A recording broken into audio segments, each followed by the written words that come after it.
Hey guys! Tonight we are trading in the grand, sweeping narratives of emperors and empires, the clash of swords and the roar of the Colosseum, for something much quieter, much more mundane. We are diving deep into the surprisingly chill daily routine of a Roman scribe. We'll follow the gentle rustle of papyrus, the quiet scratch of a reed pen, and the slow, methodical pace of a life dedicated to the written word. This isn't the story of a legionary conquering Gaul or a senator plotting in the Curia. It's the story of a regular person, doing a regular job, in one of the most incredible cities in history. And let's be honest, given the lack of modern plumbing, antibiotics, or a reliable fire department, you probably wouldn't survive your first week here. But tonight, survival isn't the goal. Sleep is. So, before you get comfortable, take a moment to like the video and subscribe, but only if you genuinely enjoy what I do here. It's a quiet, no-pressure kind of channel, after all. And for a bit of fun, post your location and what time it is where you are.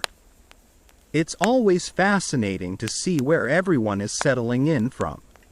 Now, dim the lights, maybe turn on a fan for that soft background hum, and let's ease into tonight's journey together. The first thing you notice isn't light, but sound.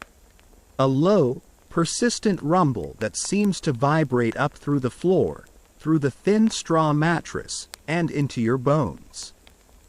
It's the sound of the city, and it never truly sleeps. This is Rome, and your day, like thousands of others, begins in the deep, inky blackness that precedes the dawn. There is no gentle alarm chime, no gradual sunrise lamp. Your wake-up call is the groan of a heavy cart's wheels on the cobblestones below your window. During the day, most wheeled traffic is banned from the city center to prevent gridlock, a truly ancient problem, but in the pre-dawn hours, the supply wagons have free rein. They are your rooster crow, the unofficial signal that the brief Roman night is surrendering. You lie still for a moment, wrapped in a coarse wool blanket that smells faintly of lanolin and wood smoke. The air in your small room is cool and heavy. You live on the 4th floor of an insula, a Roman apartment building, which is a rather generous term for what is essentially a rickety, overcrowded fire trap. Historians still debate just how early the typical Roman worker had to rise, but for you, it's a calculation based on noise and necessity. The cart below is likely carrying amphorae of wine or sacks of grain to a nearby market, and the shouts of the driver to his straining mules are now echoing in the narrow street, bouncing off the brick and plaster walls of the buildings packed suffocatingly close together. You don't need to see it to picture it. You live it every day. Your apartment is a single room, a cenaculum. You have a bed, a small wooden chest for your few belongings, and a charcoal brazier for warmth in the winter, which you use sparingly for fear. A sharp, pungent smell wafts up from the street, momentarily overpowering the more familiar sense of baking bread from the pistrinum on the corner and the ever-present odor of damp and decay. It's the smell of the Folonica, the commercial laundry a few doors down, where they use aged urine for its ammonia content to bleach togas. It's an eye-watering, throat-scratching stench, and it serves as a grim reminder that you really ought to get moving. There's no hitting the snooze button on ancient Rome. You think about the day ahead, and your stomach gives a slight, familiar grumble. You won't be having a big breakfast.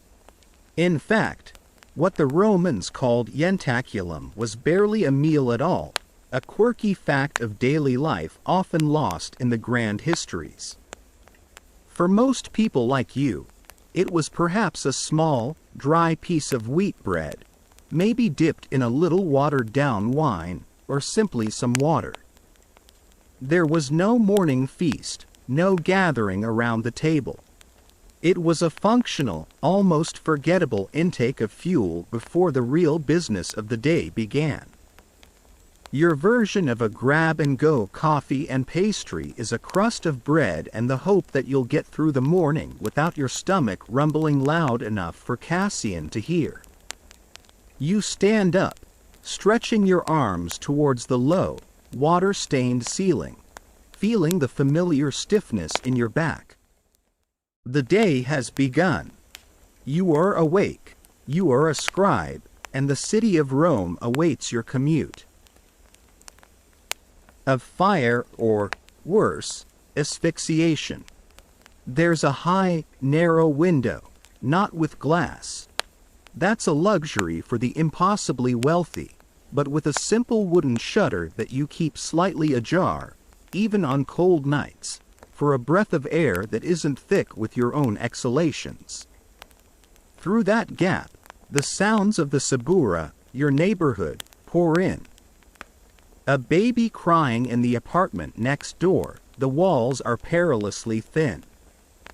The distant, rhythmic clang of a blacksmith already at his forge. A dog barking. A heated argument 2 floors down, the words indistinct but the anger unmistakable. It's the city's symphony, and it's not exactly a soothing one. More like a garage band tuning up for a very long, very loud concert. You swing your legs over the side of the bed, your bare feet meeting the cold, uneven wooden floorboards. You sit there for a minute, your eyes slowly adjusting to the gloom. There's no point in lighting your olive oil lamp just yet. Oil is precious, and you know the layout of this small room by heart. Your focus is internal. You are a librarius, a scribe. Your value lies not in your strength or your back, but in the steadiness of your hands and the sharpness of your eyes. You flex your fingers in the chilled air, a silent, daily ritual. You're not just waking your body, you're waking your livelihood. A tremor, a cramp, a moment of imprecision. These are your professional anxieties. Today, you will be continuing your work on a copy of a history by Livy for your patron, a wealthy man named Cassian. The thought of the pristine, organized, and blessedly quiet library at his villa on the Esquiline Hill is a powerful motivator. It's a different world from this one.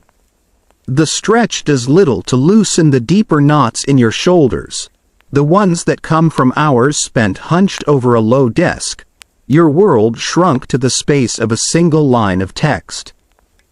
You run a hand over your face, the stubble rasping against your palm. Time to assemble yourself for the day. You turn to the small wooden chest at the foot of your bed. Lifting the lid, you're greeted by the familiar, slightly musty smell of wool. Your wardrobe is a masterclass in minimalism. There are 2 other tunics in here, both in varying states of wear, but your choice is simple. You grab the one on top. This is the tunica, the foundational garment of Roman life. It's not the dramatic, flowing toga you see in statues of emperors and senators. The toga is for formal occasions, a cumbersome badge of citizenship that's notoriously difficult to drape correctly and even harder to keep clean. It's the ancient equivalent of a tuxedo. You wouldn't wear one to the office. Your tunic is practical.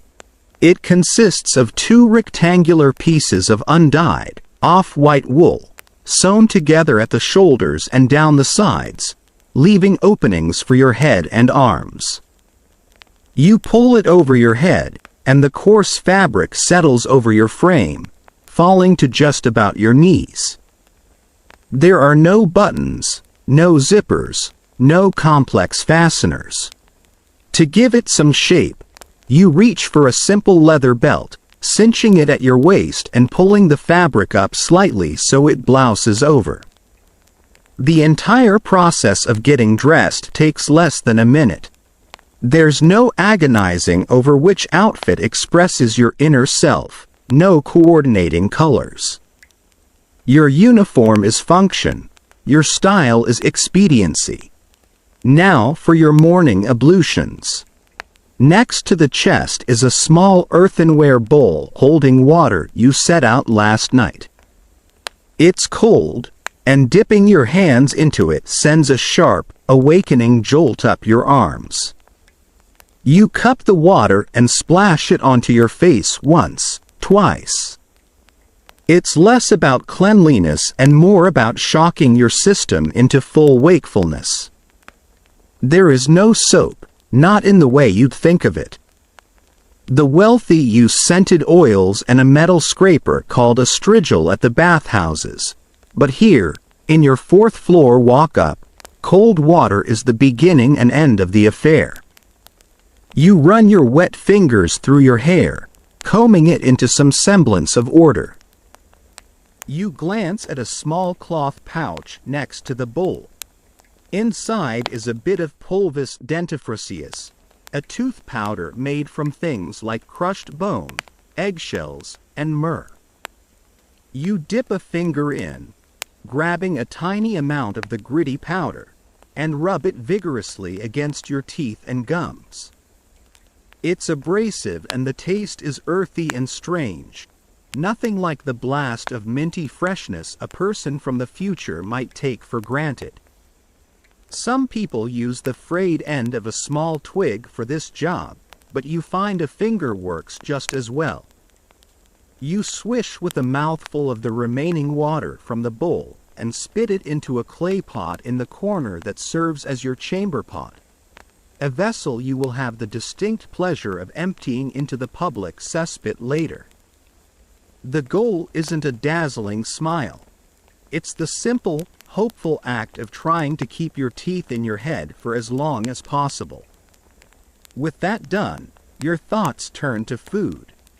You move to the corner of the room where the charcoal brazier sits cold.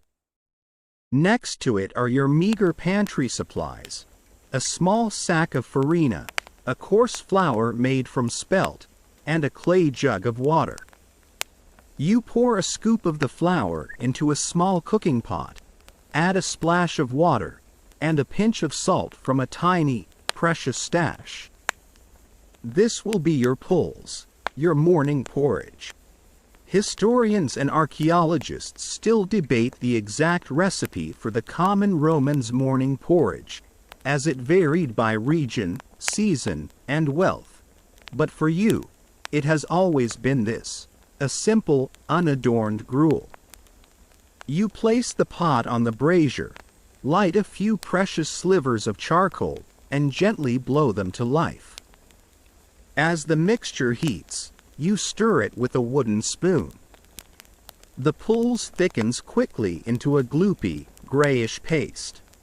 The smell is, well, it's the smell of cooked flour. It will not win any culinary awards. It's not meant to. It's meant to fill the void in your stomach and provide slow-burning energy for the long morning ahead. No berries, no honey, no sprinkle of cinnamon. Such luxuries are for Cassian's table, not yours. Your morning motivation comes not from a delicious meal, but from the cold, hard fact that if you don't work, you don't eat. It's the ultimate productivity hack, really. Once it's cooked through, you eat it directly from the pot, standing by the window.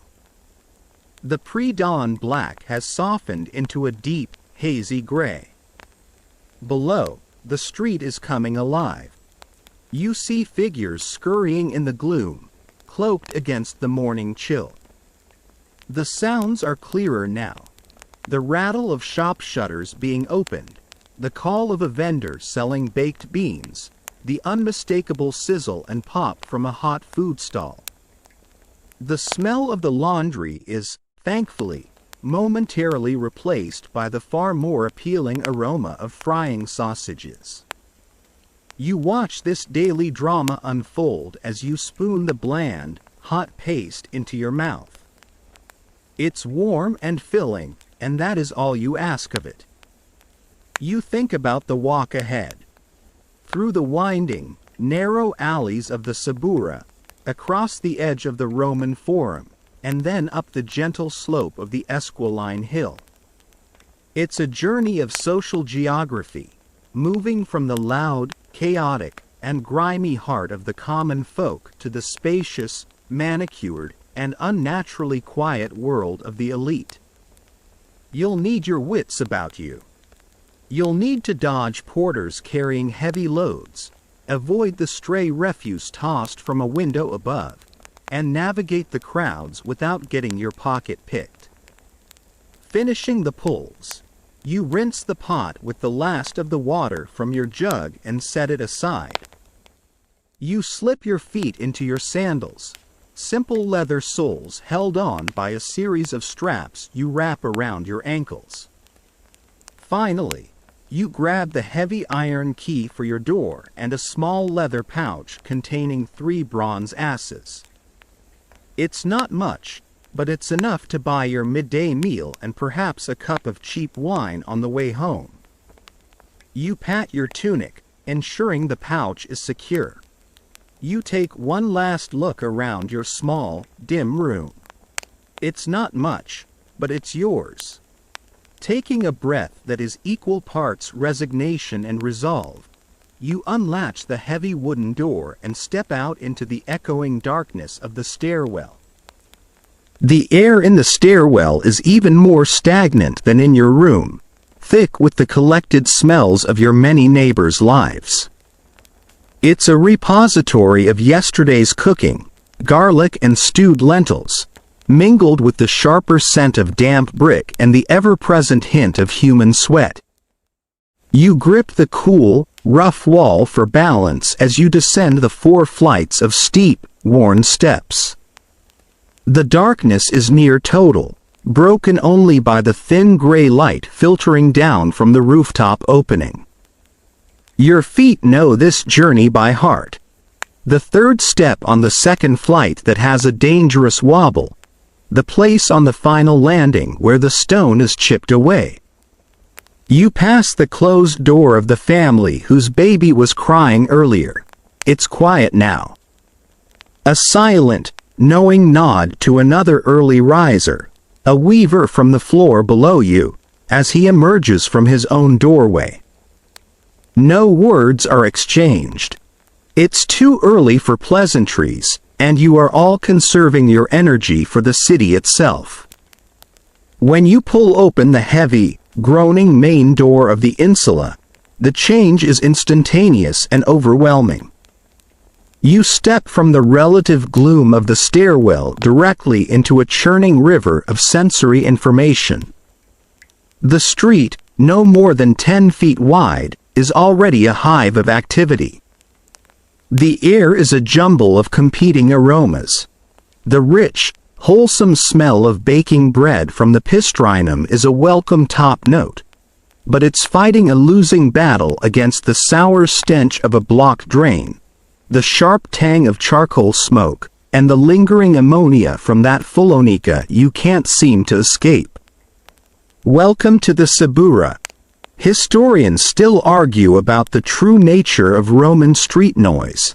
Was it an energizing hum of commerce and community, or an oppressive, anxiety-inducing din that frayed the nerves of its citizens? For you, on this particular morning, it's simply loud. The last of the overnight supply carts rumbles past, its iron-banded wheels screeching on the basalt cobblestones, the driver bellowing at a stray dog that darted into his path. Vendors are shouting, advertising their wares in a competitive chorus. Kalita. bellows a man from a stall, promising hot water. Bene lavere, shouts another, offering beans cooked in lard. Their voices echo and bounce between the tall buildings, creating a disorienting wall of sound. You turn and begin to walk, your pace brisk and purposeful. This is not a leisurely stroll. The street is the primary domain of pedestrians, but it's a shared, chaotic space. There are no dedicated sidewalks here in the dense heart of the city. You walk on the uneven stones, your sandals finding purchase as you weave through the growing crowd. It's a dance you do every day. You sidestep a pair of burly porters carrying a large, swaying litter, its curtains drawn to hide the wealthy passenger within. You skirt a puddle of murky water that you'd rather not identify. Watch your step isn't just a friendly suggestion in Rome, it's a core survival strategy.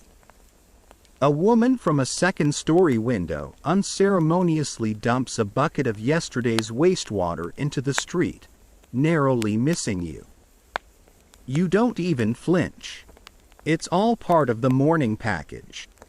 Ahead, you see the warm, inviting glow of a thermopolium, one of the city's ubiquitous fast food counters. Its L-shaped marble-topped counter is open to the street, and its proprietor is already busy, his ladle clanging against a large pottery vessel embedded in the counter. These dolia hold all manner of hot food and spiced wine, catering to the thousands of Romans like you who lack a proper kitchen. The smell of lentils and sausage wafting from it is tempting, a significant upgrade from the bland pulls currently sitting in your stomach. But you resist. The few bronze asses in your pouch are earmarked for your midday meal. A hot breakfast is a luxury you can't afford. It's the ancient equivalent of walking past a fancy coffee shop, inhaling the glorious aroma, and then continuing on your way with your homemade flask of lukewarm tap water. You press onward, a tiny, anonymous fish in a great, swirling school. The buildings loom over you, 5, sometimes 6 stories high, their upper floors often precarious-looking wooden additions that make you walk a little faster whenever you pass underneath. They are so close together they nearly block out the sky, which is now lightening to a pale, washed-out blue. You see the city waking up in real time. A shopkeeper unbars his shutters with a loud clatter. 2 members of the vigils, the city's watchmen and firefighters, walk past, their leather helmets and buckets making them instantly recognizable. They give the teetering apartment blocks a weary, professional glance before moving on. Your mind, through sheer practice, begins to filter out the chaos. You are on autopilot. Your body navigates the crowds while your thoughts drift ahead to the Esquiline Hill, to the Villa of Cassian. You picture the scriptorium, your workspace. The smooth, polished wood of the desk. The neat stacks of uncut papyrus. The quiet, broken only by the rustling of scrolls and the distant, gentle sounds of a patrician household. That peace is the destination. This noisy, smelly, jostling commute is just the price of admission. It's the trial you must endure to reach your sanctuary of quiet concentration. The dense warren of the Subura begins to thin slightly as you move westward. The alleys grow marginally wider, the buildings a little less cramped. You can feel the character of the city begin to shift. The overwhelming smell of domestic life starts to be replaced by the sense of commerce on a grander scale. Ahead, through a gap between a tenement and a workshop, you catch the first glimpse of white marble, stark and brilliant even in the early morning light. It's the edge of the Forum. Your journey through the city's frantic heart is almost over. The next stage of your commute is about to begin. The marble you saw is the corner of a grand basilica, its sheer white surface a stark contrast to the grimy brick and plaster of the Suburra you've just left behind. As you skirt the edge of the Forum Romanum, the character of the city transforms completely. The streets are wider here, paved with smoother, more carefully set stones. The sounds are different, too. The chaotic, high-pitched shouts of vendors and neighbors are replaced by a lower, more purposeful hum. The murmur of men in togas discussing business, the distant clatter of stonemasons making repairs on a temple, the rhythmic marching of a small patrician bodyguard escorting their master. The air, while still far from fresh, has lost its most offensive notes. Here, the dominant smell is of damp stone, sacrificial incense drifting from the temple of Vesta, and money. You begin your ascent of the Esquiline Hill. The climb is gradual, a welcome change from the flat, jarring cobblestones of the lower city. This is where the wealthy live in sprawling, walled compounds called domus or villas. They have turned their backs on the city while still living in it. You pass by high, windowless walls, broken only by imposing, solid wooden doors. There are no shops here, no grimy food stalls, no overflowing tenements. It's an entirely different world, a residential zone of serene and fortified privacy. It's as if you've walked through an invisible barrier, leaving the public city behind and entering a district of private kingdoms. Finally, you arrive at your destination, a long, high wall of reddish brick, capped with tiles. In its center is a single, heavy door of dark wood, reinforced with iron studs.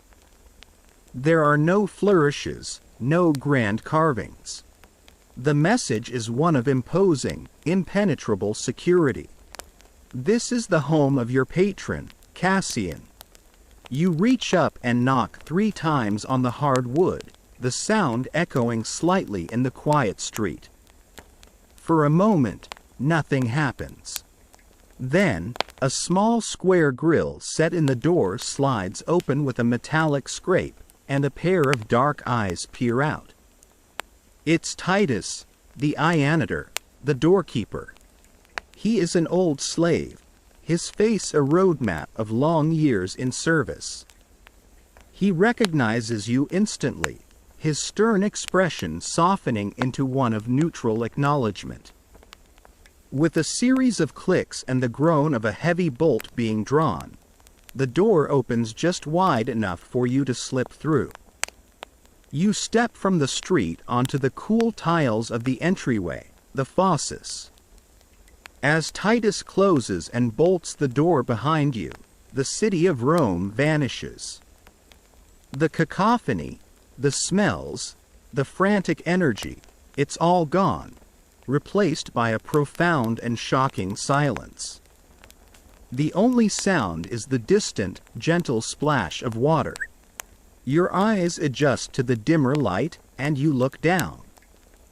Set into the floor is a mosaic of a snarling black dog, its teeth bared, frozen in a posture of aggression. Below it, the words Cave Canem, beware of the dog. It's a classic feature, part welcome mat, part warning, and part joke. Titus, whose presence is far more of a deterrent than any dog, gives a slight, almost imperceptible nod, and you proceed. You walk from the narrow entryway into the heart of the house, the atrium. The space opens up dramatically.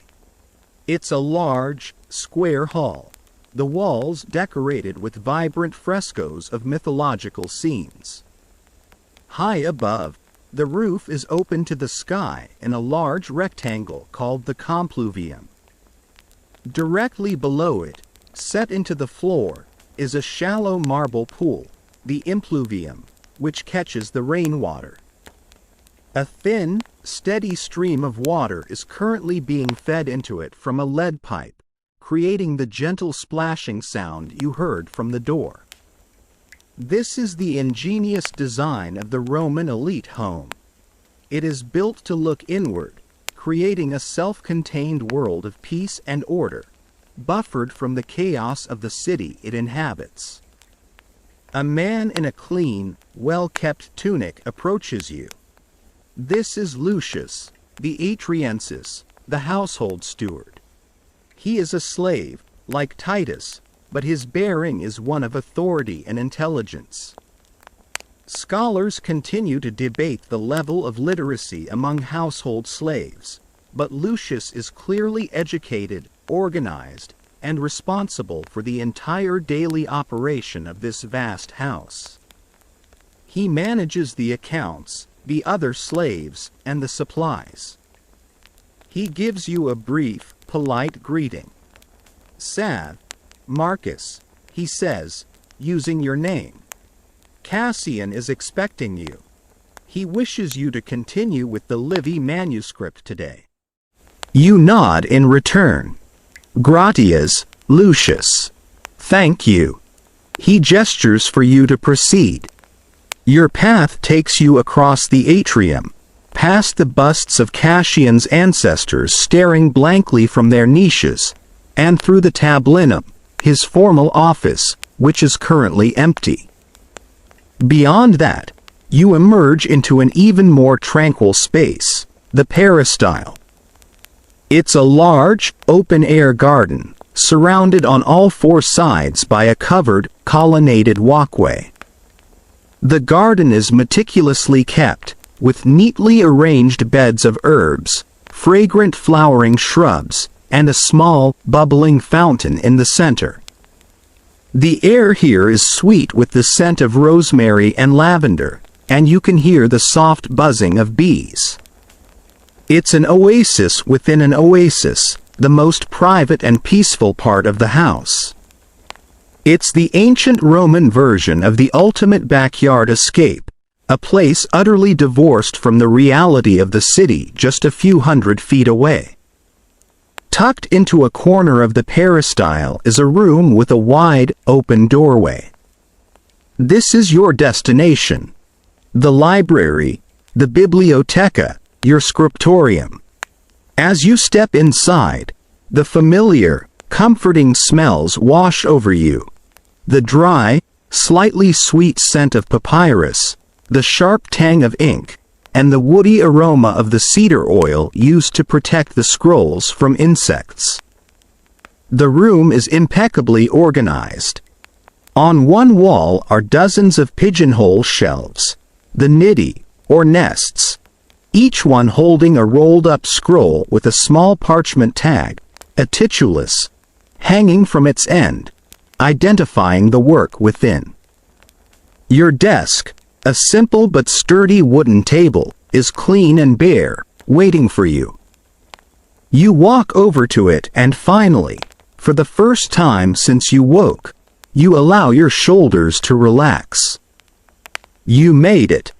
The journey is over. The frantic energy of the commute dissolves, replaced by a sense of calm and purpose. You are no longer just another body in the Roman crowd. You are here, in this sanctuary of knowledge and quiet, to perform your specific, skilled task. You run a hand over the smooth surface of the desk and pull out the stool, the legs making a soft scraping sound on the polished floor. You sit, taking a slow, deep breath of the clean, quiet air. Now, your day can truly begin. For a few moments, you just sit, letting the tranquility of the library seep into you. The frantic energy of your morning commute feels like a distant memory, a story that happened to someone else. Here, The world is still. The only sounds are the gentle bubbling of the fountain out in the peristyle garden and the faint, rhythmic sweeping of a broom from somewhere else in the large house. This quiet is the canvas upon which you will work. You take one more slow breath, and then you begin the ritual. Your day doesn't start with logging into a computer or checking emails. It starts with the careful and deliberate preparation of your tools. You open the single wide, shallow drawer in your desk. Inside, nestled in carved-out compartments, are the instruments of your trade. It's a humble collection, but to you, these objects are extensions of your own hands. You lift each one out and place it on the desk before you, creating your personal, ordered workspace. First, a small, dark gray stone palette, perfectly smooth and slightly concave. Next to it, you place a small block of what looks like solid black stone. This is your ink, your atramentum. It's not a liquid you pour, but a dry cake you must bring to life. The exact recipe for the highest quality atramentum is a subject of scholarly fascination, with surviving texts offering frustratingly vague instructions like add soot from the lamps of the gymnasium. Yours is a standard, reliable mix of fine soot, lampblack, bound together with gum arabic. Beside the ink cake, you place a small, elegant glass flask of clean water, stoppered with a piece of cork. Now, the process begins.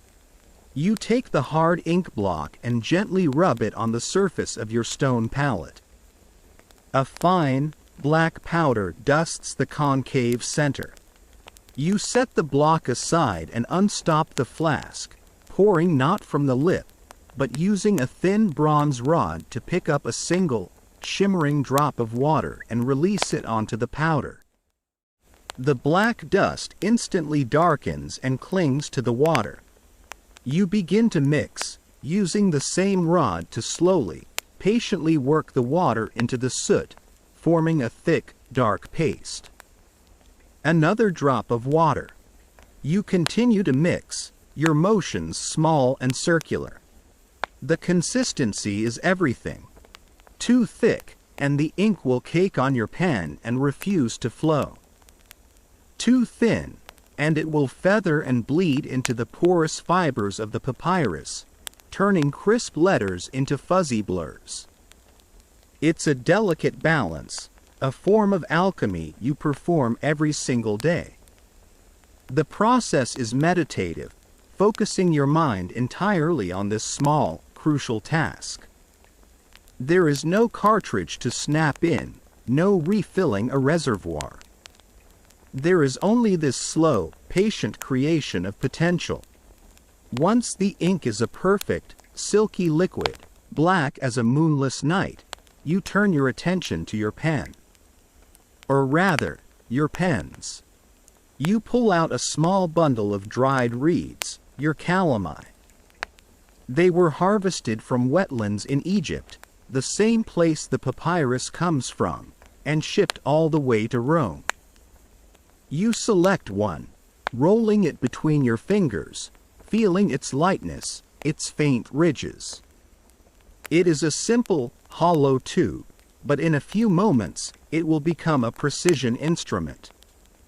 For this, you need your knife, the Scalprum librarium.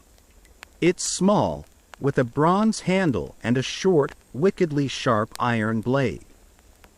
Holding the reed firmly, you begin to carve the tip. This is not hacking or whittling. It is sculpting on a miniature scale. With practiced motions, you slice away a long, tapering section to expose the hollow interior. Then, you carefully shape the sides, creating a point. The angle of this point will determine the thickness of your strokes. Finally, the most crucial step. You press the very tip of the blade into the center of the newly formed nib and make a tiny, perfect split, no more than a few millimeters long. This delicate channel is what will hold a small bead of ink and allow it to flow evenly onto the page through capillary action. It's a piece of quiet engineering that has been perfected over centuries. You make 2 more pens, one with a slightly broader tip for headings, and one exceptionally fine for annotations. No convenient clicky pens here. If you want to write, you must first make the thing you write with. With your ink mixed and your pens sharpened, you arrange the rest of your toolkit. You place a small, round sea sponge in a little dish. This is your eraser for immediate mistakes, a quick dab to lift the wet ink before it has a chance to sink in. For older, dried errors, you have a risorium, a small, sharp scraper, but that is an instrument of last resort, as it can easily damage the delicate surface of the scroll. You also lay out a small, smooth block of pumice stone. Before starting on a fresh section of papyrus, you will often give it a light buffing with the pumice. This smooths out any minor imperfections in the surface, ensuring your pen glides without catching. It's the ancient equivalent of formatting a new document, preparing the page to receive the text. Finally, you place your regula, a ruler made of polished boxwood, and a small, flat disc of lead. Before writing, you will use these to score faint, perfectly parallel guidelines onto the papyrus. The lead leaves a pale gray mark that you can follow, ensuring your lines of text are straight and uniform, a hallmark of professional work. Unlike a modern pencil, the mark is so light it will seem to vanish beneath the black ink. Your small world is in order. The ink is ready, the pens are sharp, the tools for correction and preparation are at hand. You look at the neat arrangement on your desk, a zone of perfect control. All the chaos of the Sabura, all the uncertainty of the world outside Cassian's gate, is reduced to this. This is your craft. You have spent the first part of your day moving through a world you cannot control. Now, you sit before a world that you can. Your workspace is prepared. It is time to engage with the larger world of history. You push your stool back, the wooden legs making a soft scraping sound on the floor, ready to rise and retrieve the large scroll case containing Livy's history. Just as you are about to stand, a soft footstep in the peristyle announces an arrival. It is Lucius, the steward, returning. His movements are always quiet and efficient, a stark contrast to the clatter and chaos of the world outside this villa's walls. He doesn't enter the library but stands at the threshold, not wanting to disturb your newly ordered space. In his hands, he holds a small, dark object that you recognize instantly. It is a tabula serrata, a wax tablet. A moment, Marcus, Lucius says, his voice low and formal. The Dominus asks that you prepare a fair copy of this letter. It is to be sent to his brother in Pompeii with a courier this afternoon. He hands you the tablet. It's made of 2 thin panels of wood, hinged together with leather cord, like a book. The inner faces have been hollowed out and filled with a layer of blackened beeswax. You take it, feeling its familiar weight and smoothness. Scratched into the wax are several lines of text, the writing hasty and full of abbreviations. This is how your patron, Cassian, writes his letters. He doesn't bother with the messy and laborious process of ink and papyrus himself. He dictates his thoughts to a secretary, or, in this case, to himself, capturing them quickly on this reusable surface. The beauty of the wax tablet is its impermanence. At the back of the writing instrument, the stylus is a flat, spatula-like end. A mistake could be instantly erased by simply rubbing the wax smooth again. You can see a few places where this has been done, the wax slightly disturbed. It's the ancient world's version of a backspace key, a wonderfully low-tech solution. This is a perfect warm-up. The main project, the Livy Scroll, requires hours of sustained concentration and a consistent hand. A short letter like this is an excellent way to settle your nerves and get your fingers moving, a preparatory sketch before the main painting. You give Lucius a nod of understanding. It will be done. He retreats as silently as he appeared, leaving you to the task. First, you need the right material. A long, heavy scroll would be absurd for a short letter. You walk over to a large wooden chest where the fresh writing materials are stored. You open the lid, and the clean, dry scent of papyrus fills the air. Inside are neatly stacked sheets of various sizes. You select a single, high-quality sheet, a charta, about 10 inches wide and a foot long. You run your finger along the surface. This is the recto, the side where the papyrus fibers run horizontally, providing the smoothest possible path for your pen. The back, the verso, has vertical fibers and is rougher, usually left blank unless the document is a long one. The sheet is a pale, creamy yellow, almost luminous in the soft light of the library. You return to your desk and lay the sheet down, placing a small, polished stone on each of the top corners to hold it flat, as it has a natural tendency to curl. You lean the open wax tablet against a small wooden block so you can see the text easily. Now, for the transcription. You dip the finest of the 3 pens you prepared into your inkwell. The split nib drinks up a perfect droplet of the black atramentum. You touch the very tip to the edge of the inkpot to wick off any excess. A drip would be a disaster. You take a steadying breath and begin. The letter starts with the standard formal opening. CASSIANVSGAOSVOSALVTEMDICIT. Cassian sends greetings to his Gaius. You form each letter with care, your hand moving steadily across the page. You write in scriptio continua, the standard practice of the day. There are no spaces between the words. ANASENTENCIENTROMEWOLDLOKLIKETHIS. It required the reader to be skilled in visually parsing the words, but for a scribe, it was a way to save precious space and time. Your mind does this automatically, seeing the words and copying the letter forms, not the gaps that aren't there.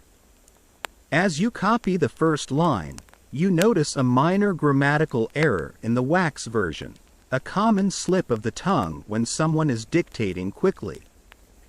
This presents you with a quiet, professional dilemma. Whether scribes were expected to improve a patron's grammar or phrasing, or to copy it verbatim, warts and all, is a subtle point historians love to discuss. To copy the error would be technically accurate, but it would make your patron seem less educated. To correct it is a small risk, an assumption of authority. You make your decision. You are a professional. Your job is to produce a perfect document. You make the subtle correction, changing the case of a noun to agree with its verb.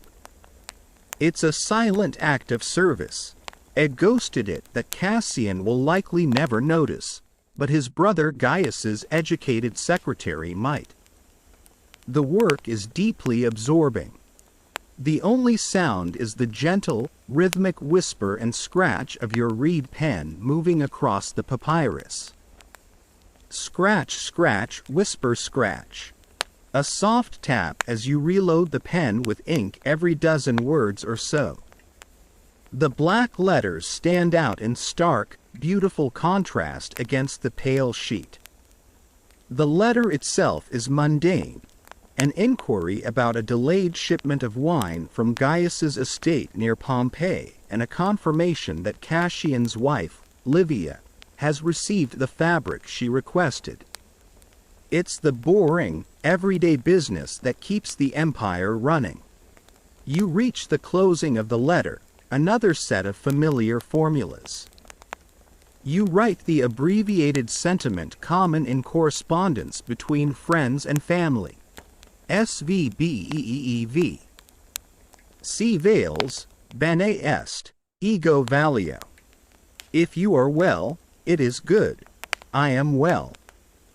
It's the Roman way of saying, hope you're doing okay, I'm fine. And finally, you write the simple, single-word closing, vale. Farewell. The writing is done. You don't touch it for a few minutes, allowing the ink to fully dry. Then, you carefully lift the sheet.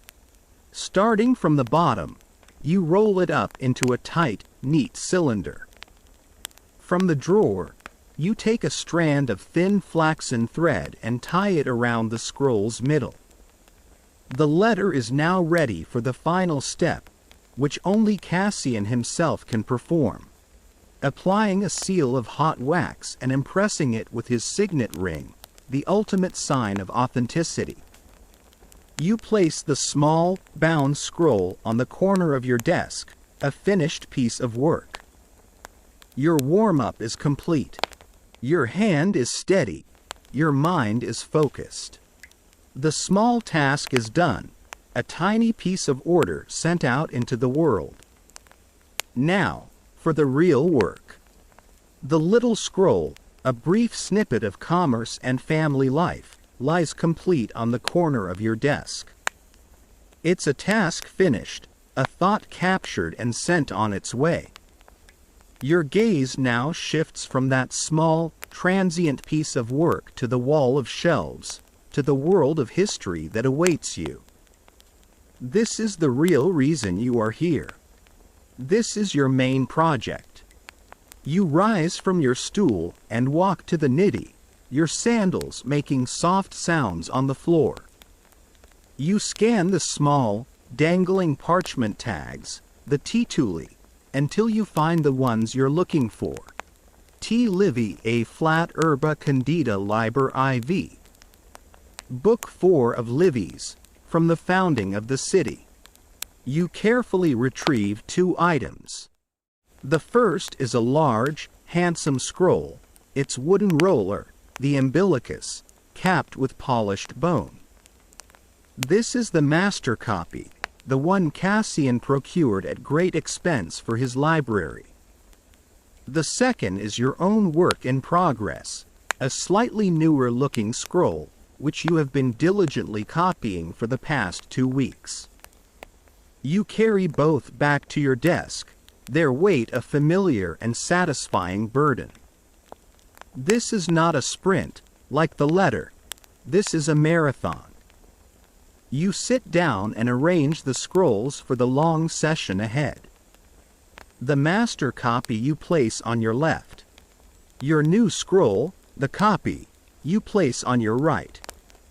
You unroll a section of the master scroll, revealing 2 columns of elegant, professional script. Then you unroll your own scroll to the point where you left off yesterday afternoon, just at the beginning of a new, blank column. The papyrus unfurls with a soft, rustling sound, the only protest in the quiet room. This is the fundamental mechanic of the volumen. You will work your way through the text, unrolling the master copy from the right and rolling it up on the left, while simultaneously writing on your copy and rolling it up on its left side as well. It's a constant, slow, physical migration of text from one object to another, performed by hand. You settle into your stool. The exact posture of a working scribe is a matter of some debate among scholars. Whether they sat at high, slanted desks or worked with the scroll resting on their lap, braced by their knees. Your setup is a low table, and you find yourself hunched forward slightly, your shoulders already anticipating the familiar ache. It's a position of intense focus, a physical curl around the words. You take the ruler and the lead disc and, with practiced ease, you rule a series of faint, perfectly parallel lines down the blank column of your scroll, creating the scaffolding for the text. Then, the true work begins. The process is a quiet, hypnotic cycle. First, you read. Your eyes scan the first few words from the master scroll on your left. Tempus erat quo prima quis mortalibus agri. It was the time when first sleep comes to weary mortals. It's Livy, describing a moment of deceptive calm before a sudden night attack. Second, you hold. You lift your gaze from the master scroll and fix it on the blank space on your own papyrus. For a brief moment, the phrase hangs in your mind, a ghost of ink and meaning. You are a human buffer, a temporary storage for a sliver of history. Third, you write.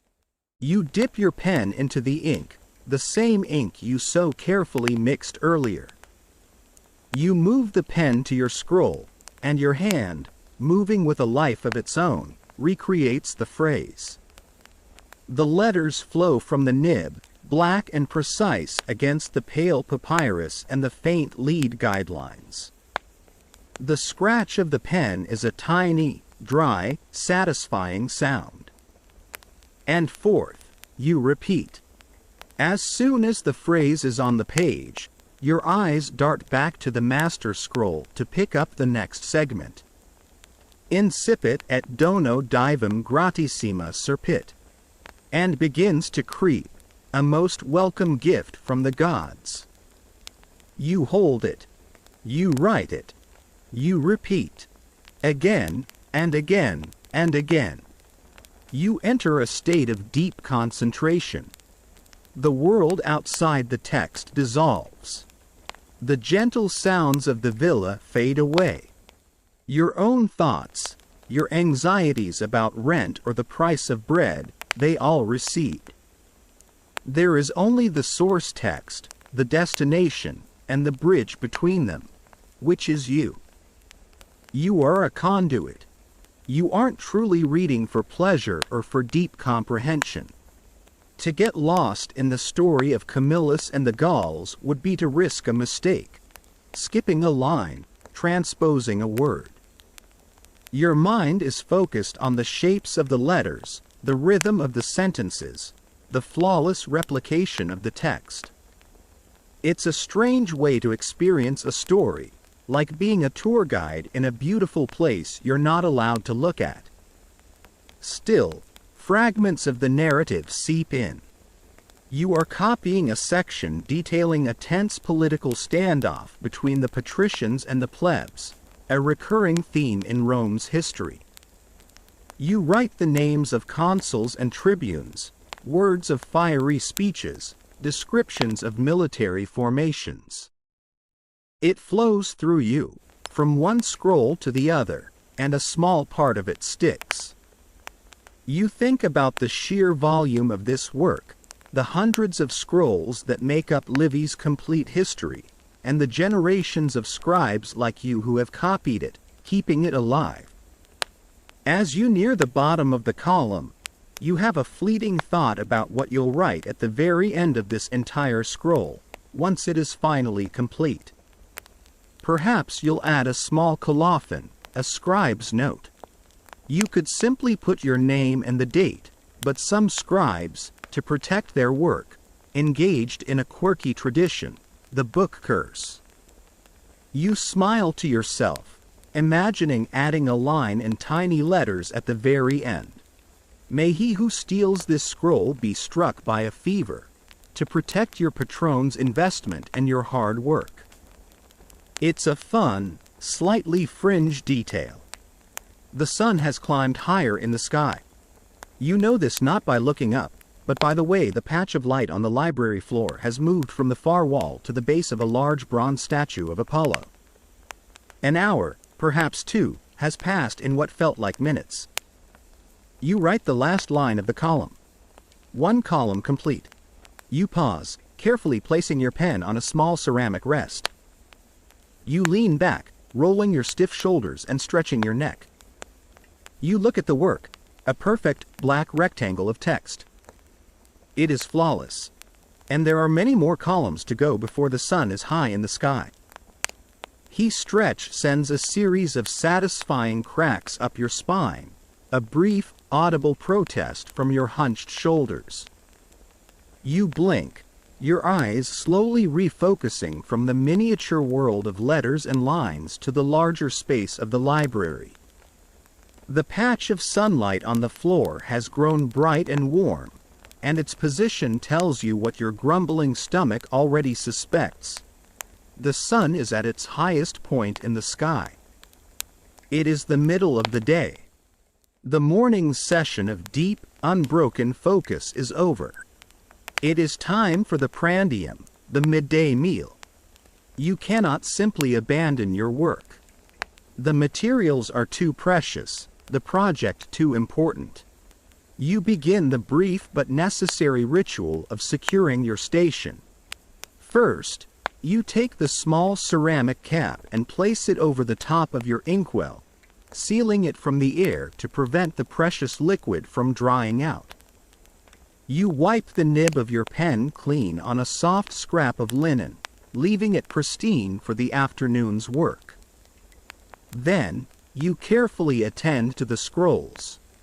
You roll the master copy and your own copy inwards until the text is completely covered, protecting the delicate inked surfaces from dust, accidents, or any curious eyes. You place them side by side in the center of the desk, dormant and waiting.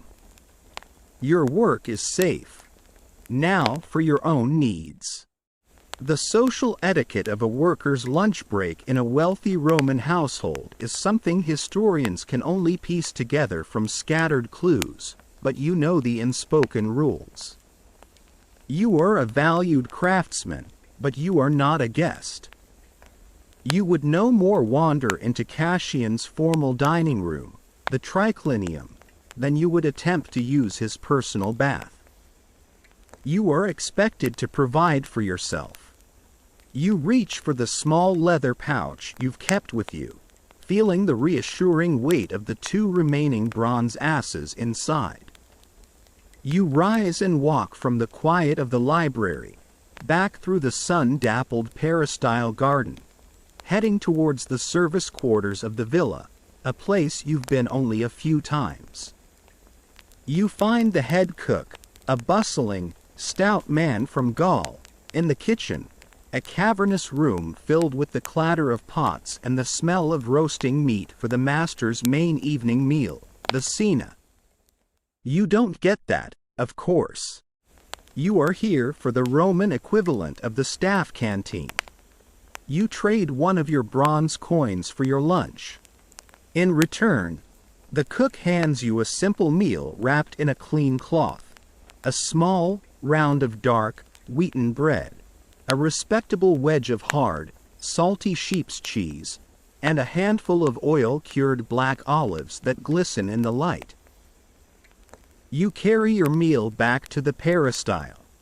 This is your dining hall, and frankly, it's better than any formal room. You find a spot on a low marble bench in the covered portico, your back resting against the cool, smooth surface of a column. From here, you have a perfect view of the garden. The fountain bubbles, the bees hum their lazy tune among the lavender, and a few small lizards dart across the hot stones in the center. The contrast with your morning meal, the lumpy, bland porridge consumed in the gray gloom of your tiny apartment, is immense. You unwrap the cloth and begin to eat. The bread is dense and chewy, with a nutty, wholesome flavor. You break off a piece and eat it with a bite of the cheese. The cheese is sharp and salty, a powerful flavor that floods your senses. It's a world away from the functional blandness of your breakfast. Then, an olive. You pop it into your mouth, its skin slightly wrinkled, and bite down. The flesh is soft, a little bitter, and wonderfully oily. This is the taste of the sun, the taste of the countryside, a world away from the smoke and grime of the Sabura. It's a simple meal, but eaten here, in this peaceful, beautiful place, it feels like a feast. It's certainly a vast improvement on the sad desk lunches of future eras. The cook, perhaps taking a liking to your quiet professionalism, has also given you a tiny ceramic dish containing a splash of a brownish, watery sauce. It is liquamen, a cheaper form of the famous Roman condiment garum. The smell is potent and fishy, a scent that would be alarming to an unaccustomed nose, but to you, it's the taste of home. This fermented fish sauce is the salt of life, the flavor enhancer used on almost everything. You tear off another piece of bread and dip the corner into the sauce.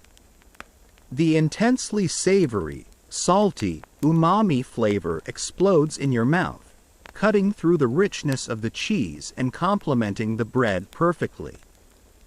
It's a little touch that elevates the entire meal. For these few minutes, you are not Marcus the scribe. You are not a commuter, or a renter, or a worker. You are simply a person, sitting in the sun, eating a meal. Your mind, which has been so intensely focused on the microscopic world of letters, is allowed to wander. You watch a line of ants march purposefully along a crack in the marble floor. You admire the deep blue of a fresco on the far wall. You feel the warmth of the sun on your legs and the cool stone at your back. It's a moment of quiet being, a mental reset. The knots in your shoulders seem to loosen just a little. All too soon, the bread, cheese, and olives are gone. You wipe your fingers on the cloth and fold it neatly. The brief respite is over. You stand up, feeling not heavy and sleepy, but restored. The light meal has satisfied your hunger without weighing you down. With renewed, if quiet, energy, you walk back toward the library, the image of the half-finished column of text already reappearing in your mind. The afternoon's work is calling to you. You step back into the cool, quiet library, the scent of papyrus and ink welcoming you back like an old friend. Your mind is already shifting gears, preparing to slide back into the steady, hypnotic rhythm of copying Livy's history. The simple, satisfying meal has cleared the slight fog of mid-morning fatigue, and you feel ready to immerse yourself once more in the world of ancient kings and consuls. You approach your desk, reaching for the scroll of your own work, ready to unroll it and begin the painstaking process of ruling the next column. But before your fingers can touch the papyrus, the silent footfall of Lucius the steward sounds once more in the peristyle. "Marcus," he says, his voice as polite and impassive as ever. "The Dominus requests your presence in the tablinum. Please bring a tablet and stylus." The request immediately alters the course of your day. The long, predictable river of your afternoon copying session has just been diverted. This is not unusual. A scribe, even a specialized one like yourself, serves at the patron's pleasure. You are here to write, and what you write is determined by his needs. You give Lucius a simple nod, at once, and turn to your desk drawer. You leave the precious scrolls of Livy undisturbed and instead retrieve the tools for a different kind of writing. A fresh, blank wax tablet, larger than the one used for the morning's brief letter, and your best bronze stylus, its point sharpened to a needle's tip. Holding the tablet, you walk out of the library and across the polished floor of the peristyle, heading towards the front of the house. You pass through the grand atrium again, the heart of the home's public face, and enter the tablinum. This is Cassian's office, the nerve center of his business affairs. It's a more severe room than the library, furnished with a single, heavy desk of dark citrus wood, 2 imposing high-backed chairs, and large, locked cabinets where he keeps his financial records and legal documents. Cassian is standing by the wide doorway that looks out into the garden, his back to you. He is a man in his late 50s, his hair more gray than black, but his posture is straight and energetic. He wears a simple, unadorned white tunic, but the quality of the linen is so fine it almost shimmers. The precise relationship between a patron and his personal scribe is a source of endless fascination for historians, ranging from a trusted confidant to a mere human recording device. Your relationship with Cassian is professional, formal, and falls firmly into the latter category. You are a skilled pair of hands, an extension of his will. He turns as you enter. Marcus, I have received a complicated query regarding the Eponius estate. I need to dictate a response. Take this down. He gestures to one of the chairs. You sit, placing the wax tablet on your lap, stylus poised. This task requires a completely different mode of concentration. To combat the post-lunch drowsiness that can plague even the most disciplined worker, this intense session is, in its own way, perfect. There is no room for a wandering mind here. Cassian begins to pace. He doesn't speak in the slow, measured way you might read from a text. He speaks at the speed of thought, formulating his arguments aloud. To my esteemed friend Plotius, I acknowledge receipt of your letter regarding the disputed boundary. The survey conducted by Appian, which you cite, is, I believe, fundamentally flawed. Your stylus flies across the surface of the wax. You are not writing in full, elegant script. That would be impossible. You are using a system of tachygraphy, a Roman shorthand of Tironian notes. It's a complex web of symbols, abbreviations, and ligatures that you spent years mastering. A single curving line can represent a common word like et or in. A dot in a certain position modifies a symbol's meaning. Common suffixes and prefixes have their own unique marks. It's a code, a way to compress the torrent of spoken language into written form in real time. It is the special skill that separates a mere copyist from a true secretary or amanuensis. The sound in the room changes. It is no longer the gentle scratch of pen on papyrus. It is the almost silent, rapid hiss of your bronze stylus slicing through the wax, punctuated by tiny clicks as you form the angular symbols. You must listen not just to the words, but to the intent. You must comprehend, translate into shorthand, and execute the motion, all in a fraction of a second. It is the ancient equivalent of being a court stenographer, a high-pressure performance of auditory and manual dexterity. Cassian pauses, staring at a bust of his father in the corner. No, that is too aggressive.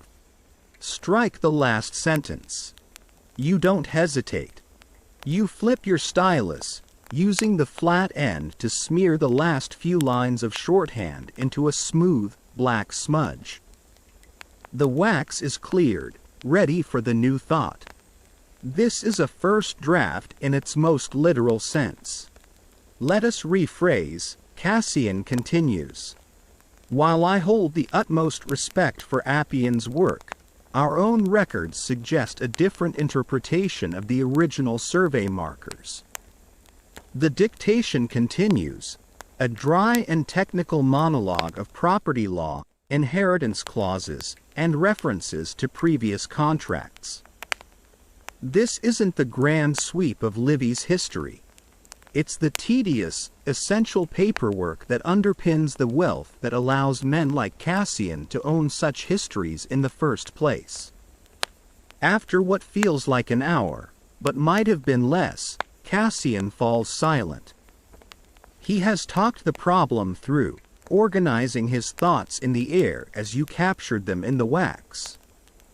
He gives a satisfied nod. Good. That will suffice. Prepare a fair copy of that on papyrus for me to review. It must be ready by tomorrow morning. He turns back to look into the garden, a clear sign of dismissal. You rise, give a slight bow, and exit the tablinum, holding the heavy wax tablet. It is now covered in a dense, almost incomprehensible scrawl of symbols. Back in the library, the mental tension of the session begins to fade, leaving a feeling of accomplishment but also a distinct mental drain. The legal jargon swimming in your head, you sit down and look at the patient Livy scroll. You place the wax tablet beside it, a new task added to your queue. There is still light left in the day, still time to return to the slow, steady rhythm of copying. But the seamless flow of the afternoon has been broken, a reminder that your time is not entirely your own. Your mind is still buzzing with the ghost of Cassian's voice, the clipped, formal cadence of his legal arguments echoing in your thoughts.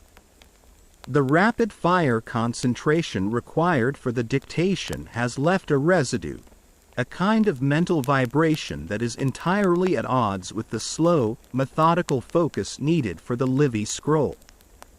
Before you can dive back into that silent, written conversation, your eyes settle on the materials of your craft, and you pause. You take a moment not just to see them, but to truly consider them. You gently run your fingertips over the blank, waiting surface of your scroll. It feels smooth, yet alive with the faint, fibrous texture of its creation. You contemplate its incredible journey. This sheet, this vessel for history, began its life as a tall, green reed, the Cyperus papyrus, growing in the thick, life-giving mud of the Nile Delta, thousands of miles away in the province of Aegyptus. You picture the Egyptian farmers wading into the shallow water to harvest the stalks, the sun beating down on their backs. You imagine the workshops where the stalks were peeled of their tough green rind, revealing the starchy, white pith within. This pith was then sliced into impossibly thin strips, which were laid side by side on a wet board, their edges slightly overlapping. A second layer of strips was then placed on top, running at a right angle to the first, creating a cross-hatched grid. This layered sheet was then pressed, likely pounded with a wooden mallet and then squeezed under heavy weights. The plant's own natural, starchy sap would act as the glue, bonding the two layers into a single, cohesive sheet of proto-paper. After being left to dry in the hot Egyptian sun, it was scraped and polished with a smooth stone or a piece of ivory until it became the surface you feel now. Then, 20 of these sheets were glued end to end to form a standard scroll, which was then bundled with others, loaded onto a merchant ship at Alexandria, and sent on the long, perilous sea voyage across the Mediterranean to the port of Ostia, and from there, up the Tiber to Rome, eventually finding its way to this quiet library. It's a staggering logistical miracle that you get to touch every day. It's not just paper. It's a testament to the vast, interconnected machinery of the empire. You know, too, that not all papyrus is created equal. The sheet before you is of exceptionally high quality. It's smooth, flexible, and a pale, creamy color.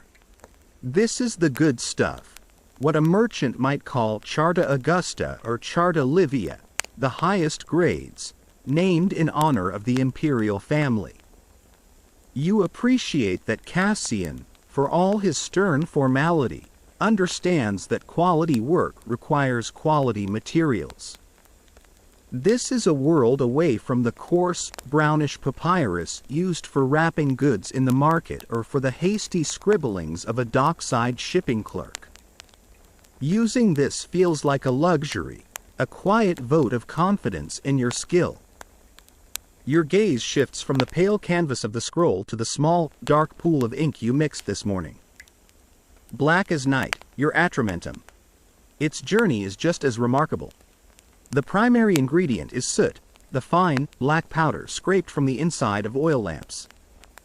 It is literally the ghost of a flame, the memory of light and heat, captured and given new purpose.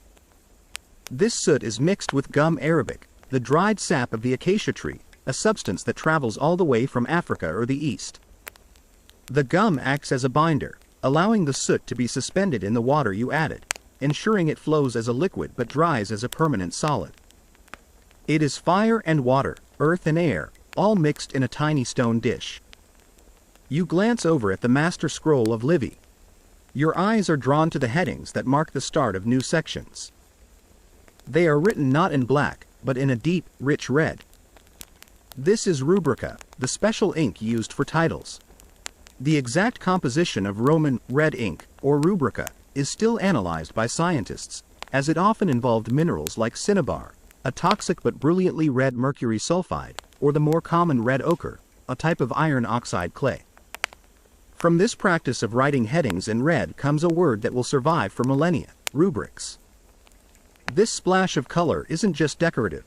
It's functional, a signpost for the reader navigating the dense, unpunctuated sea of black text. You sit back for a second, a quiet sense of awe settling over you. The reed from an Egyptian swamp, the gum from a desert tree, the soot from a Roman lamp, the red earth from a quarry in Gaul or Spain. All these disparate pieces of the world have traveled hundreds, even thousands of miles to converge here, in this quiet room, on your small desk. They are all inert, all silent. They are waiting. They are waiting for you. You are the final, essential ingredient in this complex recipe. You are the catalyst who, with skill and focus, will take these raw materials and use them to give voice to a man who has been dead for decades, to tell stories of heroes who have been dead for centuries. The thought centers you. The mental clutter from the dictation session seems to fade, replaced by a sense of clarity and purpose. You are not just a copyist performing a tedious task. You are a conservator, a transmitter, a vital link in the great chain of memory. The quiet awe settles in you, chasing away the last of the distraction. With a clear head and a steady hand, you pick up your pen. You dip it into the black ink. It is time to make history. The pen feels light and familiar in your hand, an extension of your own fingers. With the quiet purpose you found in your contemplation of the materials, you return to the task. The words flow once more. You dip your pen, read a phrase from Livy, and transcribe it onto your own scroll. The rhythm returns quickly, a steady and comforting meter of read, hold, write. Your mind is clear, your hand is steady. The column of text grows line by line, a perfect replica of the master copy. The afternoon sunlight creeps across the mosaic floor, and the world is reduced to the satisfying scratch of your pen. It is a moment of professional bliss, the feeling of work being done well and without impediment.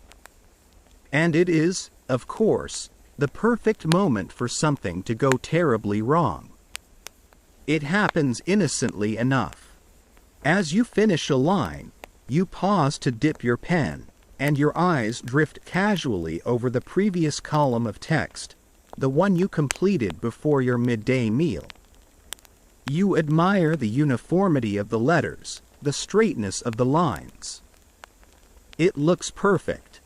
But then, a flicker of wrongness. A phrase seems disconnected from the one that follows. You scan back, reading the words for meaning now, not just for shape. Your blood runs cold. It can't be.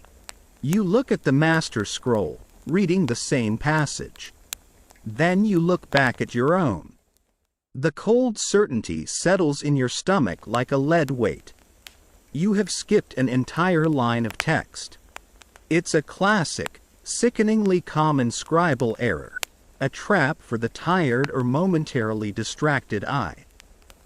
2 consecutive lines in the original text ended with a similar word. Your eye, in its swift movement back from your copy to the master text, simply jumped from the first instance of the word to the second, neatly omitting everything in between.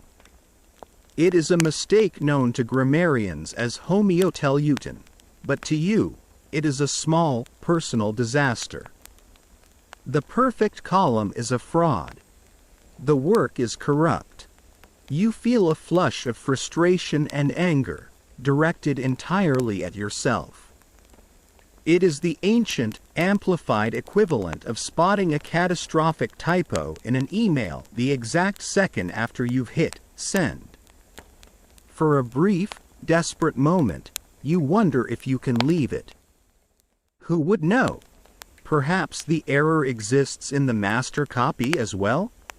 Just how much silent correction of older texts occurred is a major point of contention among classicists, as each scribe faced the choice of faithfully copying an obvious prior error or fixing it and altering the tradition. You scan the master scroll again, hoping. But no. The original is clear, correct, and whole. The mistake is yours and yours alone. Cassian is paying for an accurate copy, not an abridged one. Leaving it is not an option. With a heavy sigh, you put down your pen. Your peaceful, productive afternoon has just become a session of high-stakes surgery. You reach for the one tool you hoped you would not have to use, the risorium, the scraper. It lies on your desk, a small, sharp blade, different from your penknife. Its only purpose is to undo what has been done, to erase the indelible. You carefully unroll your scroll, exposing the flawed section. You weigh it down, pulling the papyrus taut. You take the scraper in your hand, its cold, hard reality a stark contrast to the light flexibility of your pen. You take a deep breath, hold it, and begin. With the edge of the blade held at a low angle, you start to gently, so very gently, scrape at the first incorrect line of dried ink. The sound is a soft, dry shush, the sound of painstaking destruction. You are not cutting, you are abrading. Your goal is to lift the very topmost layer of the papyrus fibers, the one the ink has bonded with, without tearing the sheet itself. Tiny flakes of black ink and pale papyrus dust begin to accumulate. It is agonizingly slow. Your entire body is tense, your focus narrowed to the tiny point of contact between the blade and the scroll. One moment of impatience, one slip of the hand, and you could create a tear. A tear would be catastrophic, potentially forcing you to discard the entire scroll and its weeks of work. The problem multiplies. You haven't just skipped a line. You now need to fit that entire missing line into the existing space.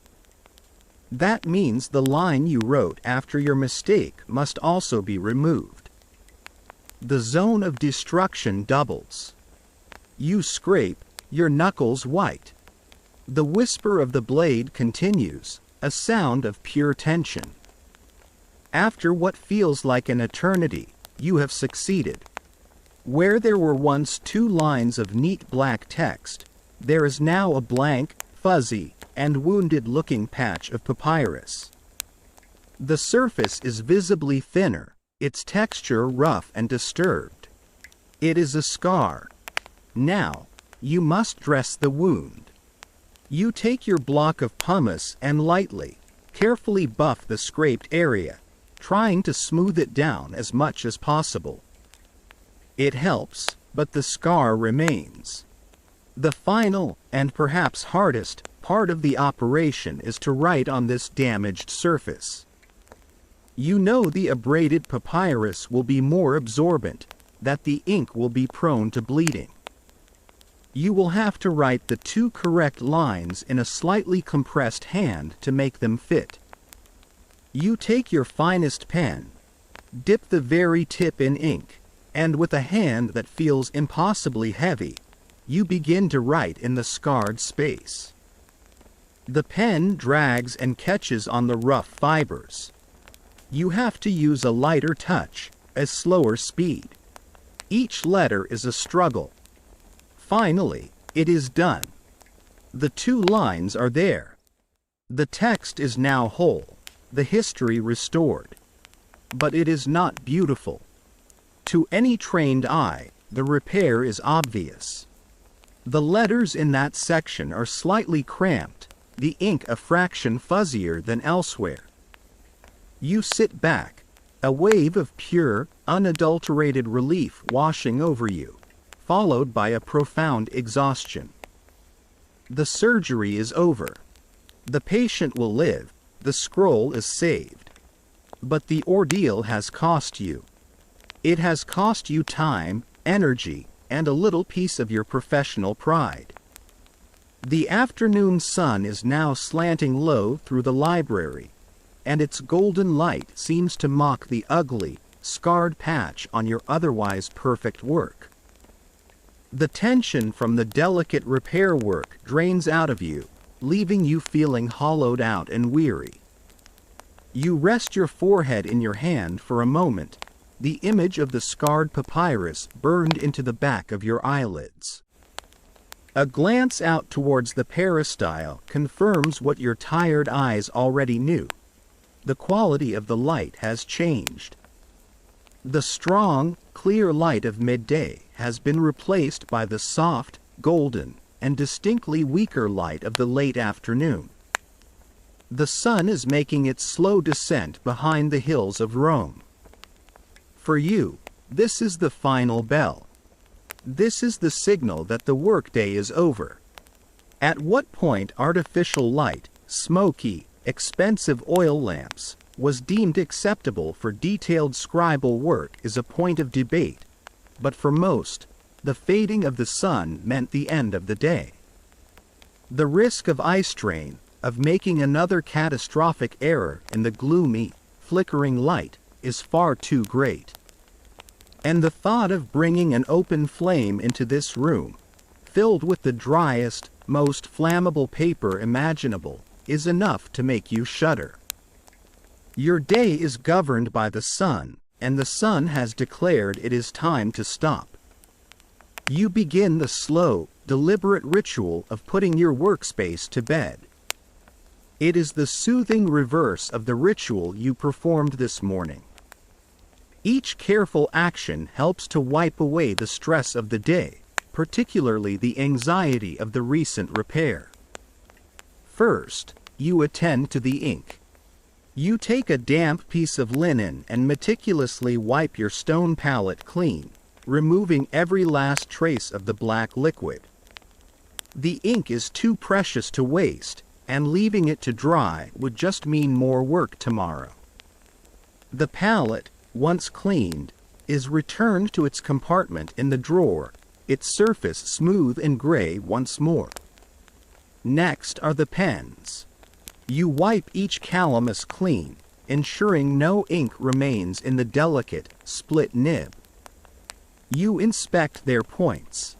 The one you used for the painstaking correction looks a little worn. You make a mental note to reshape it first thing in the morning.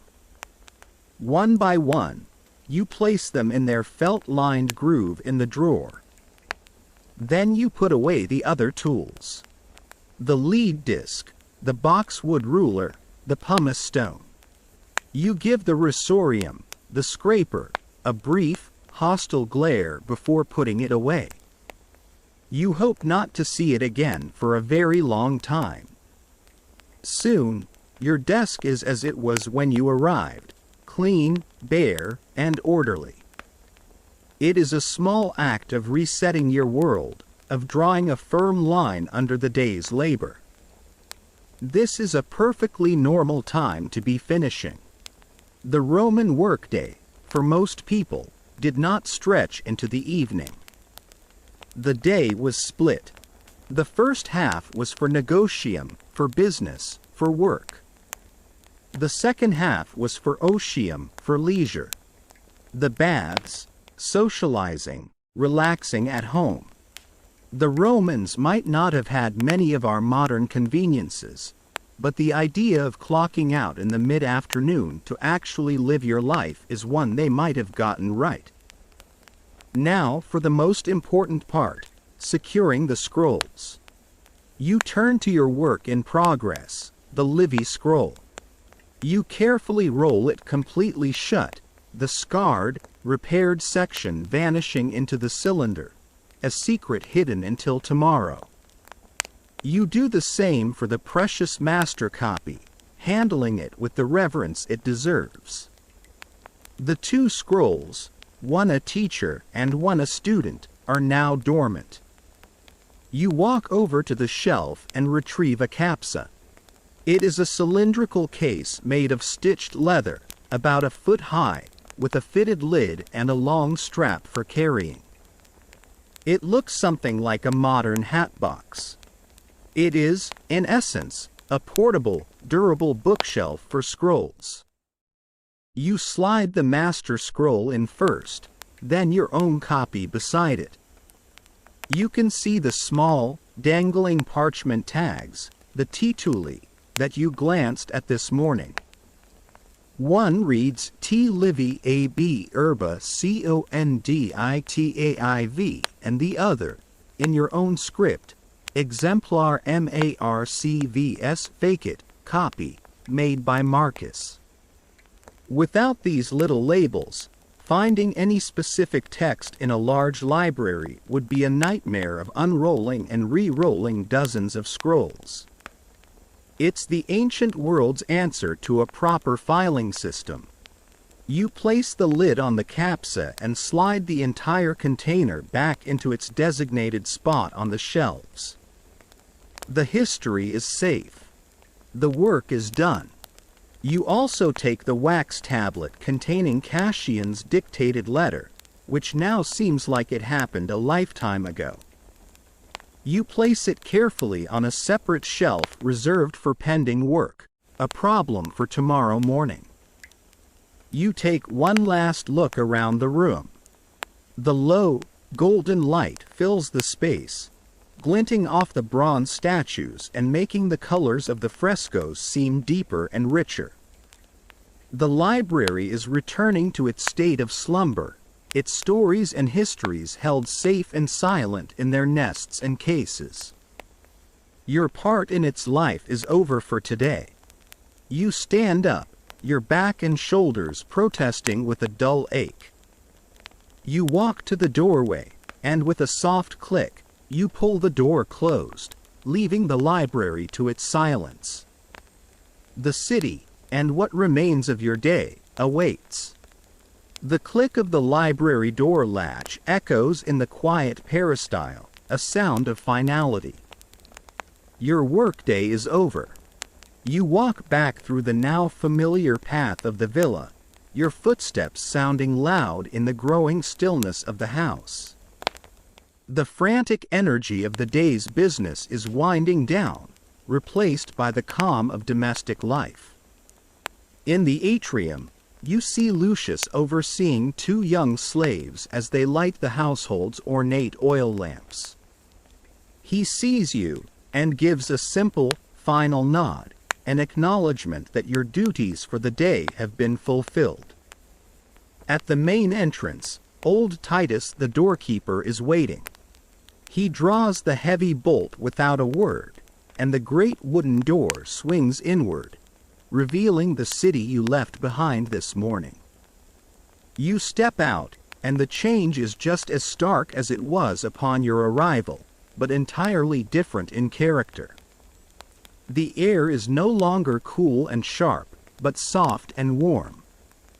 The light is not the flat, gray of pre-dawn, but a rich, golden-orange hue that bathes the brick walls and stone streets in a beautiful, forgiving glow. This is the golden hour, and even the grand villas of the Esquiline Hill seem to soften in its embrace. The street, which was quiet and empty this morning, now has a steady stream of people. Men, having changed out of their work-a-day tunics and into fresh, clean togas, are walking with a purpose that is leisurely, not frantic. They are not heading to work. They are heading out to live. As you begin your descent from the hill, you see where many of them are going. Crowds are funneling towards the grand arches of the nearest public bath, the Thermae. This is the central ritual of the Roman afternoon. For a small fee, a Roman of almost any class could enter a sprawling complex dedicated to bathing, exercise, and socializing. You see men carrying their bathing kits, a flask of oil, a metal scraper or strigil, and a towel, as they laugh and greet friends. Inside those walls, they would work out in the gymnasium, sweat in the hot rooms, plunge into the cold pools, and spend hours gossiping and doing business. It's the city's social club, health spa, and community center all rolled into one. You, however, walk past. The thought of navigating the loud, steamy, crowded halls of the bathhouse holds no appeal. The day's work, especially the tense correction of the scroll, has left you craving not company, but quiet. You just want to go home. As you get closer to the heart of the city, the transformation is complete. The Rome of the evening is a different creature from the Rome of the morning. The streets are a patchwork of deep, lengthening shadows and the warm, flickering pools of light cast by thousands of oil lamps being lit in doorways and shop fronts. The actual safety of Rome's streets after dark is a subject of lively debate among historians, with some poets painting it as a terrifying gauntlet of criminals, while others suggest it was, in many areas, a bustling and relatively safe place. You practice common sense, sticking to the wider, more populated routes, another body in the great river of evening commuters. The entire soundscape of the city has changed. The clanging of forges and the rumbling of supply carts have been replaced by the sounds of leisure. You hear music, the thin, reedy notes of a pipe, drifting from the open door of a tavern. Bursts of laughter erupt from groups of friends. The energy is looser, louder, and more joyful than the driven, purposeful chaos of the morning. The smells, too, have shifted. The sharp, industrial stenches are gone, replaced entirely by the aroma of food. The thermopola are now in their glory. The air is thick with the irresistible scent of grilling sausages, the sizzle of fish frying in oil, and the sweet, spicy fragrance of hot, mulled wine. Your own dinner will be simple. The bland porridge of this morning is a distant memory, and you have no intention of cooking in your small, stuffy room. With your last bronzes, you stop at a stall and purchase your evening meal: 2 small grilled sardines and a piece of flatbread. The vendor wraps them in a large leaf, and you eat as you walk, a common practice for working folk. The fish is hot, salty, and slightly smoky from the grill. It's a simple, profound pleasure, a small reward for a day of hard, focused labor. Deeper now into the warren of streets that makes up the Sabura, you pass the open doorway of a house slightly larger and better kept than the surrounding tenements. A wave of loud music and laughter crashes into the street. You glance inside and see a scene from another world. Men in fine linen, their heads wreathed in garlands of ivy and rose petals, are reclining on couches around a low table. A slave is mixing wine and water in a large, painted crater. They are beginning a commissatio, a formal drinking party that will likely last late into the night. It is a world of calculated leisure and indulgent excess you will only ever glimpse from the outside. You walk on, the sounds of their revelry fading behind you. Finally, you stand before your own insula. It seems almost quiet compared to the rest of the street. Lamps flicker in a few of the windows, painting small, warm squares on the dark brick. The sounds are more domestic here. The murmur of conversations, the cry of a tired child, the clatter of a pot. The long walk is over. You are weary, your feet ache, and the lingering tension from the day's work still sits in your shoulders. You place your hand on the rough, familiar wood of the insula's main door, ready to leave the city's boisterous evening performance behind and retreat to the quiet solitude of your own small stage. The heavy main door of the insula groans open, and you step from the lively, lamp-lit street into the familiar, echoing darkness of the stairwell. You pull the door shut behind you, and the sounds of the city's evening festivities are instantly muffled, replaced by the internal life of the building. The air inside is thick with the smells of a dozen different dinners: lentils, garlic, frying fish, cabbage, a potent reminder that you are not the only one who has returned home, weary from the day. You begin the long, 4-flight climb, your legs heavy, each step a conscious effort. This ascent is different from the one you made in the pre-dawn blackness. The building is alive now. Through a thin wooden door on the 2nd floor, you hear the sharp, rhythmic clicks of a weaver's loom, working late into the night. From the 3rd floor comes the sound of a mother singing a lullaby to a crying child, her voice soft and melodic. You hear a snippet of a heated argument and, from another apartment, a single, cheerful note played on a pipe. The degree to which the common Roman experienced privacy, in the modern sense, is a complex question, given the thin walls of the insulae and the communal nature of so much of daily life. Your neighbors are a constant, ambient presence, their lives overlapping with yours in a shared space of sound and scent. Your solitude, you know, will be something you have to create for yourself. Finally, you reach your own landing. You pull out your key. It's not a small, neat object, but a heavy, surprisingly complex piece of iron. You slide it into the large, clunky lock on your door. The mechanism is stiff, and you have to jiggle the key just so. With a loud, metallic clunk click, the bolt slides back. The sound is harsh, but also deeply reassuring. It is the sound of security, of your own small space being sealed. You step inside and push the door closed, throwing the bolt from the inside.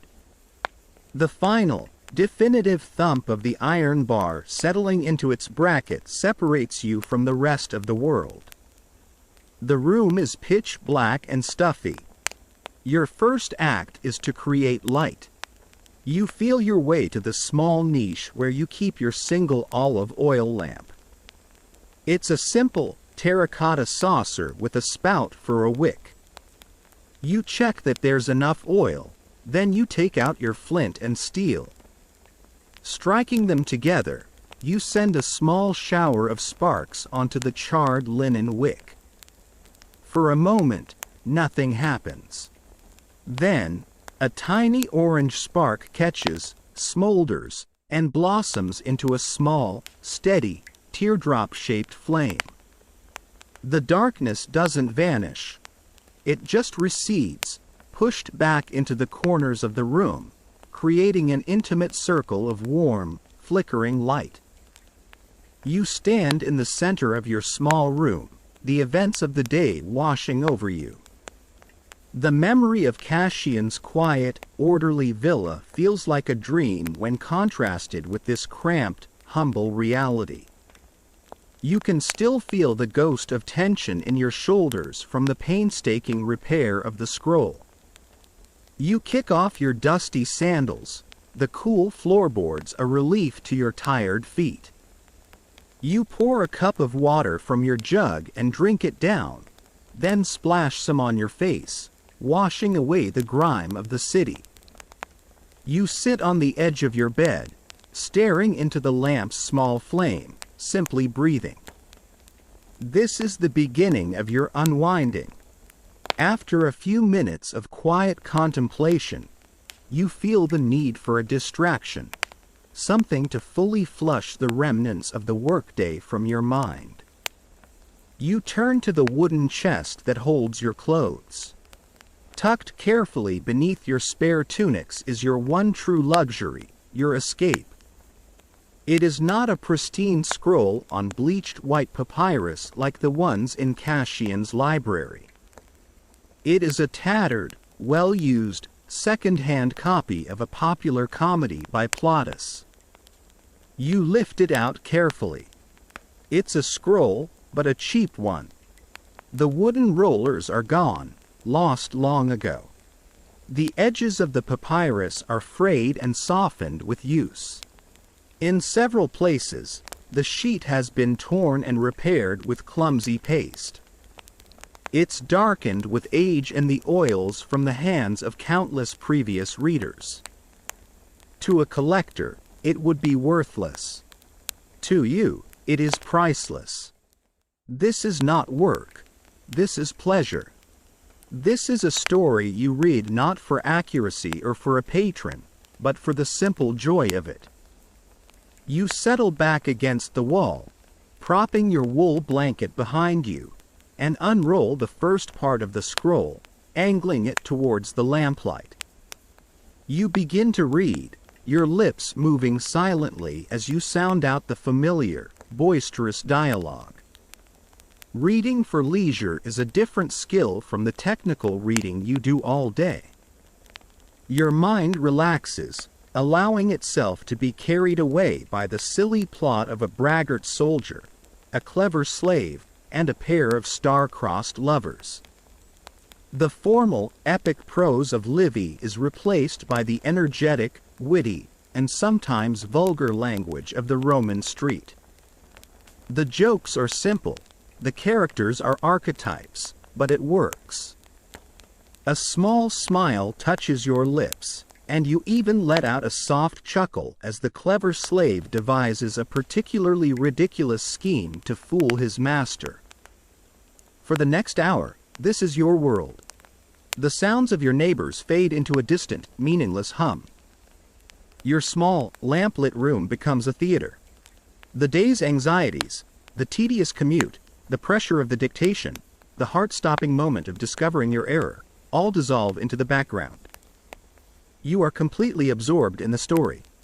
The braggart soldier has been foiled again, his ego deflated in a spectacularly public fashion, and the clever slave has saved the day. Eventually, you notice the flame of the lamp beginning to flicker and dim. The oil is running low. Your eyes feel heavy, strained from reading in the poor light after a full day of demanding visual work. It is time. You find the end of the scene you were reading, carefully roll the tattered scroll, and place it back in its safe spot in the chest. The day is done. The work has been washed away by laughter and story. Sleep is close. With the hero's laughter still echoing faintly in your mind, you stand up from the bed. The small flame of the lamp dances and gutters, a sign that its fuel is nearly spent. Its light has served you well, providing a small, warm bubble of reality in the vast darkness, a space where a story could unfold. But now, you crave the deeper, more profound darkness of true night. You lean over the lamp and, with a gentle pinch of your calloused fingers on the smoking wick, you extinguish the flame. The room is plunged into a sudden, velvety blackness, a stark and immediate change. The world is gone. There is only the dark. Your eyes, now useless, slowly begin to trade their function to your ears. The darkness is not empty. It is filled with the faint, filtered moonlight that finds its way through the cracks in your wooden window shutter, painting faint, ghostly lines on the opposite wall. It is filled with the sound of your own breathing. You begin your final preparations for sleep. You reach for the hem of your wool tunic, the same one you've worn all day, and pull it over your head. The air in the room is cool on your bare skin. Romans don't have dedicated night clothes, no special pajamas or nightgowns. Sleep is something you do in your simple linen loincloth, the subligaculum, or, on a warm night, in nothing at all. There is a simple, unbothered practicality to it. You pull back the coarse wool blanket on your bed and lie down. The mattress, a simple sack filled with tightly packed straw, rustles and sighs under your weight, conforming to your body. It is not soft, not luxurious, but it is familiar, and it is yours. You pull the blanket up to your chin, its familiar weight a comfort. You are horizontal. After a day spent sitting, standing, walking, and hunching, the simple act of lying down feels like the greatest luxury in the world. You close your eyes, and you listen. The city breathes around you.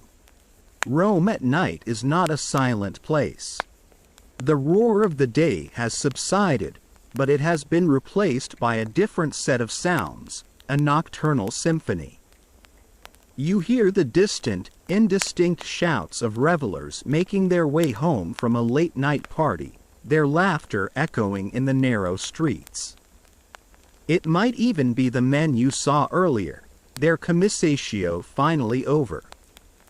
A dog barks somewhere, a lonely, questioning sound that is answered by another dog farther away. Closer, you hear the heavy, rhythmic tread of footsteps on the cobblestones below. It is the vigils, the night watch, making their rounds. Their presence is a small comfort, a sign that some semblance of order is being imposed on the sleeping city. There is a sudden clatter and a muttered curse from the apartment below you. Someone has dropped a pot. Life continues, even in the dark. These sounds, which might be jarring to an outsider, are to you a kind of lullaby. They are the steady heartbeat of the great beast in which you live. They mean you are not alone. As you lie there, drifting in the space between wakefulness and sleep, the day begins to replay itself in soft, blurry fragments behind your closed eyes. You see the endless river of letters on the Livy scroll, the sea of black ink on pale papyrus. You feel a phantom tension in your hand as you remember gripping the scraper, the risorium, and the sickening, delicate whisper of it on the page. You see the frown of concentration on Cassian's face as he dictated his letter. These images are no longer sharp and anxious. They are becoming soft, their edges blurring, like frescoes worn away by time. What the average Roman dreamed about is, of course, lost to history, but surviving texts on dream interpretation, like that of Artemidorus, suggest they took their dreams very seriously, seeing them as omens or messages from the gods. You, however, hope for no grand visions. You hope for simple, dreamless sleep. Or, if you must dream, you hope for something pleasant. You hope you dream of the silly Plautus comedy, not of skipping a line of text. You hope your subconscious lets you rest. Your breathing deepens, falling into a slow, steady rhythm. The ache in your shoulders from hunching over the desk begins to fade into a dull, distant throb. The sounds from outside the window seem to grow farther and farther away, the sharp edges of each noise smoothed out, becoming part of a general, gentle hum. You are letting go of the day.